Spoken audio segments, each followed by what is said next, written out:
ஹர்ஷத் மேத்தாக்கு அப்புறம் இப்போ மறுபடியும் ஒரு மேத்தா பெயர் ஸ்டாக் மார்க்கெட்டில் ட்ரெண்ட் ஆகுது. பட் இந்த கேஸில் நடக்கிறது என்ன?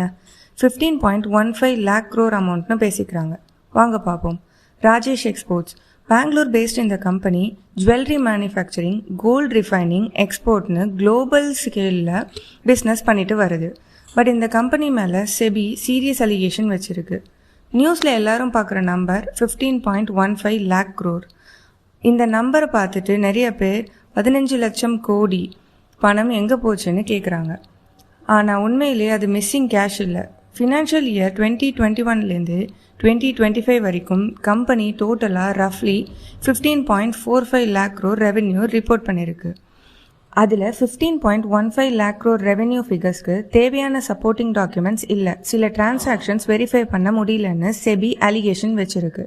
Close to 99% of the amount.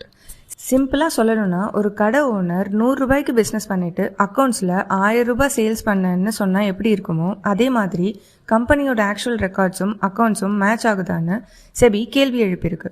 இதனால் கம்பெனியும் ப்ரொமோட்டர் ராஜேஷ் மேத்தாவும் டெம்பரவரி மார்க்கெட் ரெஸ்ட்ரிக்ஷன்ஸ் ஃபேஸ் பண்ணிட்டு இருக்காங்க.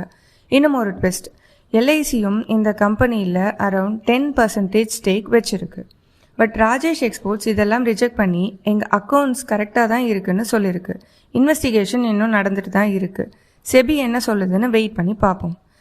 நீங்கள் இன்வெஸ்ட் பண்ணுறதுக்கு முன்னாடி எதை அதிகமாக பார்ப்பீங்க? ப்ராஃபிட்டா, சேல்ஸா, இல்லை மேனேஜ்மெண்ட் ட்ரஸ்ட்டா? கமெண்ட்டில் உங்கள் ஆன்சரை சொல்லுங்கள். ஃபாலோ பண்ணுங்கள் நம்ம ஃபீட்.